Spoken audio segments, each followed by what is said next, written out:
సంవత్సరాల తరబడి ఎన్ని మందులు వాడినా మీ మోకాల నొప్పులు తగ్గట్లేదా? ప్రాణ పెయిన్ క్లినిక్ లో అత్యాధునిక చికిత్స. పోలవరం ప్రాజెక్టు పాలకులకు వరంగా రైతులకు శాపంగా మారిందని బీసీవై పార్టీ అధినేత బోడే రామచంద్ర యాదవ్ ఆరోపించారు. సోమవారం ఆయన ప్రాజెక్టు పనులను పరిశీలించారు. అధికారులు పార్టీ నాయకులతో కలిసి స్పిల్వే ఛానల్, కాపర్ డ్యాంలు, డయాఫ్రమ్ వాల్ సహా ఇతర నిర్మాణ పనులను దగ్గరుండి చూశారు.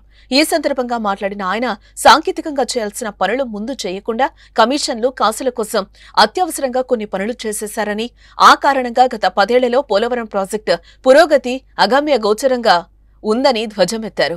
కాపర్ డ్యాంలు పూర్తిగా నిర్మించకుండా డయాఫ్రమ్ వాల్ నిర్మాణం, అది కూడా నాణ్యత లేకపోవడం, నీటిని మళ్లించడంలో సాంకేతిక పద్ధతులు పాటించకపోవడం వంటి తప్పుల కారణంగా ప్రాజెక్టు నిర్మాణం 3 అడుగులు ముందుకు 6 అడుగులు వెనక్కు కదులుతోందని పేర్కొన్నారు.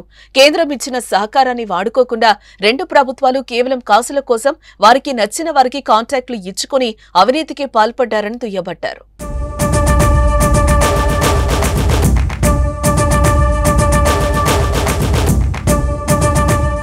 పునరావాసం కోసం కేంద్రం ఇచ్చిన నిధులు ఏం చేశారని రామచంద్ర యాదవ్ ప్రశ్నించారు. మొత్తం 1.06 లక్షల మందికి పునరావాసం కల్పించాల్సి ఉండగా గత 20 ఏళ్లలో కేవలం 12% మందికి మాత్రమే పునరావాసం కల్పించారని, R&R చట్టం ప్రకారం ప్రాజెక్టు పూర్తయ్యేసరికి 100% అందరికీ పునరావాసం కల్పించాలని, కానీ అలా జరగలేదన్నారు. ఏదైనా సాగునీటి ప్రాజెక్టు నిర్మిస్తుంటే ముందుగా నిర్వాసితులను పునరావాసాలకు తరలించాలి, కానీ వారిని తరలించకుండా ముంపు గ్రామాలను ఖాళీ చేయించకుండా డబ్బులు త్వరగా మిగిలేలా కాలువ తవ్వకాల పనులు మొదట ప్రారంభించారని మండిపడ్డారు.